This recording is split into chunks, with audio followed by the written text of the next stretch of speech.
আজকের এপিসোডে আমরা ব্লক কোড এবং আইএমজি ট্যাগ সম্পর্কে জানবো। তো ব্লক কোড হচ্ছে আমাদের যে ওয়েবসাইটের ভিতরে যে ব্লক পেজ থাকে, অর্থাৎ সিঙ্গেল প্রত্যেক এগুলোকে হচ্ছে একটা পোস্ট, প্রত্যেকটা পোস্টে যে ডিটেলস থাকে আসলে ওয়েবসাইটের ভিতরে।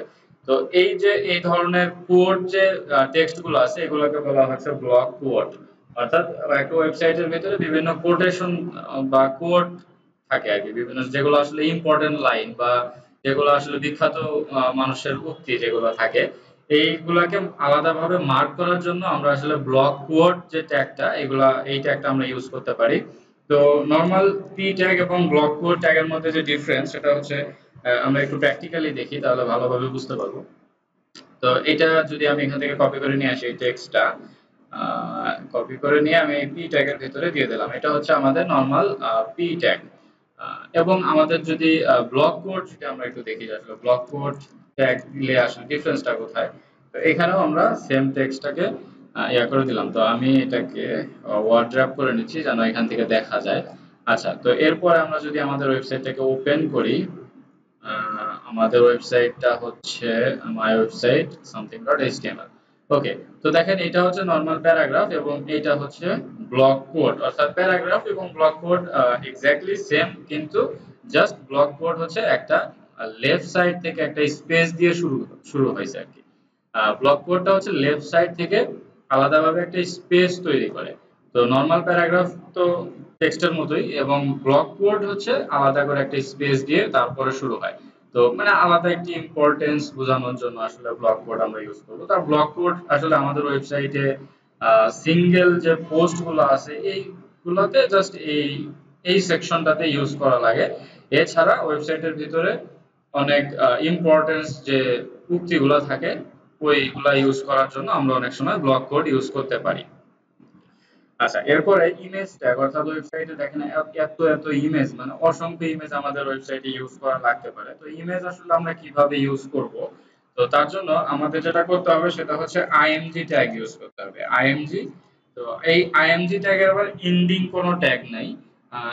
দু একটা এক্সেপশনাল ট্যাগ বাদে আসলে সবগুলারই এন্ডিং ট্যাগ আছে, কিন্তু আইএমজি ট্যাগ, তারপরে ধরেন ব্রেক ট্যাগ, এগুলার কিন্তু এন্ডিং ট্যাগ নেই। আমরা এর আগে যখন দেখলাম ব্রেক ট্যাগ নিয়ে, এই ট্যাগের কোনো এন্ডিং ট্যাগ নাই আসলে। কারণ এটা এটা কি করতেছে আসলে, এটা তো একটা লাইনকে ব্রেক করে দিচ্ছে, কাজেই এখানে আসলে মাঝখানে কিছু লেখার তো আসলে আমাদের প্রয়োজন পড়তেছে না, যার কারণে আমরা কিন্তু এটার ব্রেক ট্যাগ ইউজ করা হয় নাই, বা এই ব্রেক ট্যাগের এন্ডিং ট্যাগটা নাইও আসলে।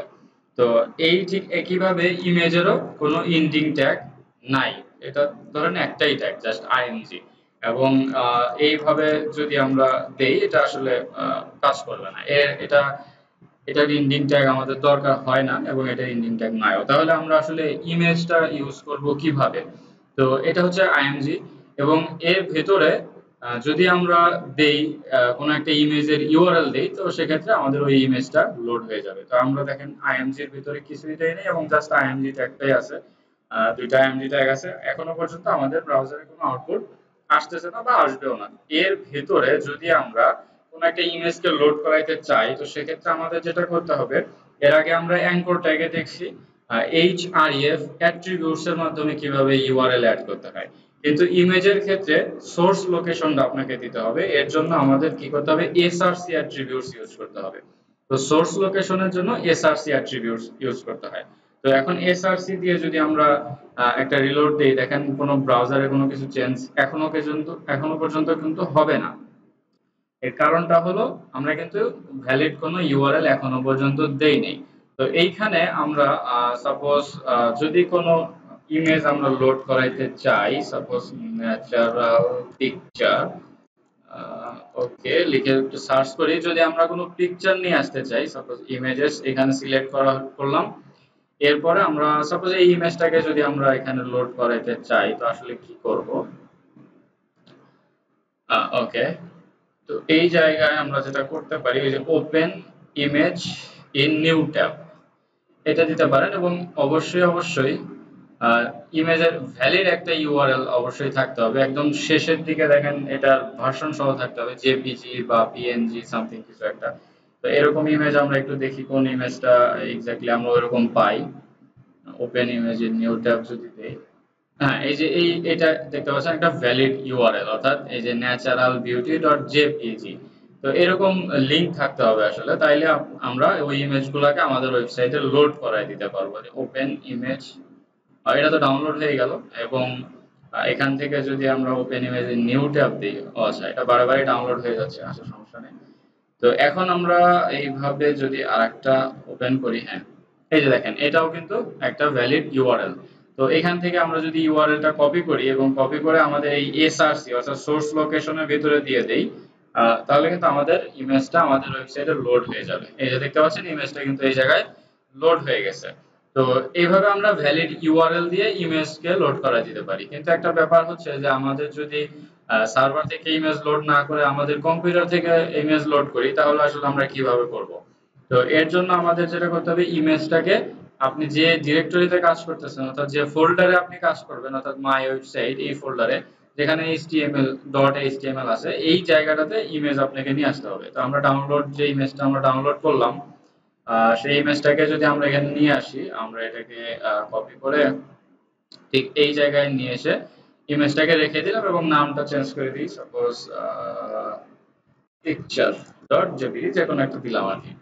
তো এখন ব্যাপারটা হচ্ছে যে এই ইমেজটা আমরা কিভাবে লোড করাবো। আমাদের ইমেজটা লোড হচ্ছে এখন রিমোট যে ইউআরএল আছে, আহ, ওইটা থেকে লোড হচ্ছে https। এবং এরপরে যদি আমরা আরেকটা ইমেজ দেই, ইমেজ ট্যাগ দিয়ে এর সাথে সোর্স লোকেশনে আমাদের আমাদের যে ইমেজটা আছে দেখতে পাচ্ছেন এই জায়গায় কিন্তু ইমেজটা চলে আসে picture.jpg। আমরা যদি সরাসরি কোনো ইউআরএল না লিখে সরাসরি এখানে picture.jpg লিখি, তাহলে কিন্তু আমাদের এখানে ওই ইমেজটা লোড হয়ে যাবে, অর্থাৎ ইমেজ এসআরসি তে picture.jpg এটা দিলাম।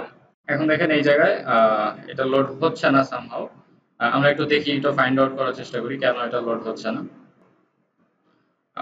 img src picture, এখানে আমরা ইমেজের নামটা যদি একটু খেয়াল করি তাহলে দেখতে পাবো ইমেজের নামটা আসলে অ্যাকুরেট হয় নাই, যার কারণে আমাদের ইমেজটা লোড হচ্ছিল না।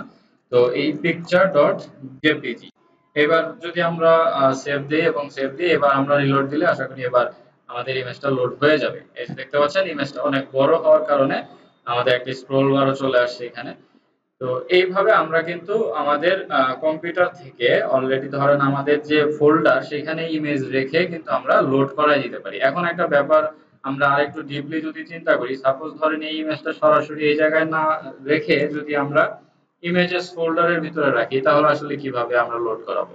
তো আমরা ইমেজেস এর ভিতরে দিয়ে দিলাম হচ্ছে পিকচার। তো এখন যদি আমরা একটু আমাদের ওয়েবসাইটে এসে রিলোড দিই, দেখতে পাবো এই ইমেজটা এখন আর পাচ্ছে না। এর কারণটা হলো যে আমরা লোকেশনটা কিন্তু চেঞ্জ হয়ে গেছে, ইমেজের লোকেশন। তো এখন এই যে দেখেন something.html, এই জায়গাটাতে আমাদের ইমেজটা ছিল, যার কারণে আমাদের কিন্তু কোনো লোকেশন আলাদাভাবে দেওয়া লাগে নাই, আলাদা ডিরেক্টরি কল করতে হয় নাই। সরাসরি আমরা পিকচারের নামটা এখানে লিখে দিলে আমাদের ইমেজটা চলে আসতো। কিন্তু আমাদের ইমেজ এখন কোথায় আছে? এখন আমরা আছি হচ্ছে মাই ওয়েবসাইটে, এটা হচ্ছে ফোল্ডারের নাম। এই ফোল্ডারের ভিতরে আমার something.html ফাইলটা আছে। তো ঠিক এক্স্যাক্টলি এই মাই ওয়েবসাইট এই ফোল্ডারের ভিতরেই যদি আমাদের ইমেজটা থাকতো, তাহলে আমাদের আলাদা করে কোনো ফোল্ডারের নাম বা ডিরেক্টরি আলাদা করে কোনো কিছুই করা লাগতো না, সরাসরি ইমেজের নাম লিখে দিলে এটা পেয়ে যেত। কিন্তু ব্যাপারটা হলো যে এখন ইমেজটা আছে কোথায়? ইমেজেস ফোল্ডারের ভিতরে। তাহলে আমাদের কি করতে হবে? আমাদের এই picture.jpg টা কোন জায়গায় আছে সেটাও আমাদেরকে এখানে লিখে দিতে হবে। তাহলে আমরা যেটা করব, something.html আমরা আমাদের যে জায়গাটাতে আছে সেখানেই তো আমরা আছি এখন। এখন আমাদের করতে হবে কি, ইমেজেস ফোল্ডারের ভিতরে ঢুকতে হবে। তাহলে কি হবে? আমরা picture.jpg এই ইমেজটা লোড করাইতে পারবো। তো এটা করার জন্য আমাদের যেটা করতে হবে, সর্বপ্রথম আমাদের ওই ফোল্ডারের নামটা লিখতে হবে, অর্থাৎ কোন ফোল্ডারের ভিতরে আমাকে এন্টার করতে হবে। অর্থাৎ ধরেন ইমেজেস ফোল্ডারের ভিতরে আমাকে প্রথমে ঢুকতে হবে এবং ঢোকার পরে ইমেজেস ফোল্ডারের নামটা আমি লিখলাম এবং আমি যদি একটা স্ল্যাশ চিহ্ন দেই, তাহলে কি হবে? ইমেজের ভিতরে কি কি আছে সেগুলো আমাদের ব্রাউজার অ্যাক্সেস করতে পারবে, যা বা ভিএস কোড এগুলো অ্যাক্সেস করতে পারবে। তো যখন আমরা ইমেজেস ফোল্ডারের নাম লিখে স্ল্যাশ দিলাম, তখন কিন্তু ইমেজটা দেখাচ্ছে যে আসলে এর ভিতরে একটাই ইমেজ আছে। তারপরে যদি আমরা এই নামটা লিখি picture.jpg, অর্থাৎ আমরা যেটা করলাম সেটা হচ্ছে যে ফোল্ডারের নাম লিখে একটা স্ল্যাশ দিলাম, অর্থাৎ স্ল্যাশ মানে হচ্ছে ভিতরের দিকে চলে যাবে, অর্থাৎ ফোল্ডারের ভিতরে চলে যাবে। এইভাবে আমরা কি করতে পারি, ইমেজেস এর ভেতরে picture.jpg এটাকে লোড করাই দিতে পারি। আমরা কিন্তু দেখতে পাচ্ছেন এইভাবে ইমেজটা চলে আসে। এখন আরেকটু কমপ্লেক্সে যদি আমরা একটু চিন্তা করি, সেটা হলো যে ইমেজেস তো এটা এখানে এর ভিতরে আছে। এখন আমরা যদি একটা চিন্তা করি, সেটা হচ্ছে যে আমাদের ডেস্কটপের ভিতরে আছে হচ্ছে মাই ওয়েবসাইট, তাই না? একদম ডেস্কটপ ইয়াতে আছে মাই ওয়েবসাইট, এবং এই ইমেজেসটা যদি আমরা এখান থেকে কাট করে নিয়ে ডেস্কটপে এর ভেতরে আরেকটা ইমেজ বা ফোল্ডার রাখতে চাই, সাপোজ এইখানে আমরা ইমেজেস ফোল্ডারটা রেখে এইখানে ইমেজটা রাখবো, তাহলে আমরা কিভাবে করতে পারি দেখেন। তো মাই ওয়েবসাইটে আমরা আছি, এখানে আমাদের কোনো ইমেজ নেই। আমাদের কি করতে হবে, আমাদের এক ডিরেক্টরি পেছনে আসতে হবে। পেছনে কোন ডিরেক্টরি আছে, ডেস্কটপ আছে। তারপরে আমরা কি করতে পারি, ইমেজেস নামে আরেকটা ফোল্ডার আছে, সেটার ভিতরে ঢুকলে আমাদের ইমেজটা দেখা যাবে। কিন্তু দেখেন এখানে কিন্তু আর কিছু দেখা যাচ্ছে না। তো এখন আমাদের যেটা করতে হবে সেটা হচ্ছে আমরা হচ্ছে something.html এক্স্যাক্টলি কোন জায়গায় আছে আমাদের, আমরা যদি আরেকবার একটু ভালোভাবে খেয়াল করি, মাই ওয়েবসাইট ফোল্ডারের ভিতরে আছে এই something.html, এবং আমি এখানে যা লিখতেছি সেটা আসলে কোন জায়গা থেকে লিখতেছি, সেটা আসলে এই মাই ওয়েবসাইটের ভিতর থেকে লেখা হচ্ছে। তো এখন আমাকে যেটা করতে হবে সেটা হচ্ছে যে এক ডিরেক্টরি পেছনে আসতে হবে। আমরা তো ফ্রন্ট ডিরেক্টরিতে যাওয়ার সময় কি করলাম, ফোল্ডারের নাম লিখে স্ল্যাশ দিয়ে দিলে ওই ফোল্ডারের ভিতরে চলে যাচ্ছে। কিন্তু এখন আমাকে যেটা করতে হবে সেটা হচ্ছে এক ডিরেক্টরি পেছনে আসতে হবে, অর্থাৎ ডেস্কটপের ভিতরে চলে আসতে হবে। তো এক ডিরেক্টরি পেছনে আসলে তো এই ডেস্কটপের ভিতরে আরো অনেক ফাইল আছে, তাই না? তো সেগুলোকে আমরা অ্যাক্সেস করতে পারবো। তো এক ডিরেক্টরি পেছনে আসার জন্য আপনাকে যেটা করতে হবে, ডাবল ডট দিয়ে একটা স্ল্যাশ ইউজ করতে হবে।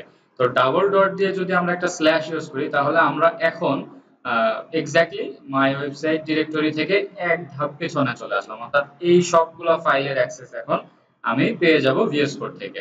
তো এইভাবে যদি আমি ডাবল ডট দিয়ে দিই, তাহলে দেখতে পাচ্ছেন এই জায়গায় কত ফাইল, সবগুলাই কিন্তু আমি অ্যাক্সেস করতে পারতেছি ভিএস কোডের মাধ্যমে। এরপরে আমরা যেটা করব সেটা হচ্ছে ইমেজেস নামে একটা ফোল্ডার আছে, আমরা এখানে ইমেজেস, তারপরে হচ্ছে picture.jpg, অর্থাৎ এক ডিরেক্টরি পেছনে আসার জন্য ডাবল ডট স্ল্যাশ ইউজ করতে হবে, এবং এরপরে ইমেজেস একটা ফোল্ডারের নাম, তারপরে আরেকটা স্ল্যাশ, এর মানে হলো ফোল্ডারের ভিতরে ঢুকে গেল, তারপরে হচ্ছে এক্স্যাক্টলি ইমেজটার নাম এখানে আমরা দিয়ে দিলাম।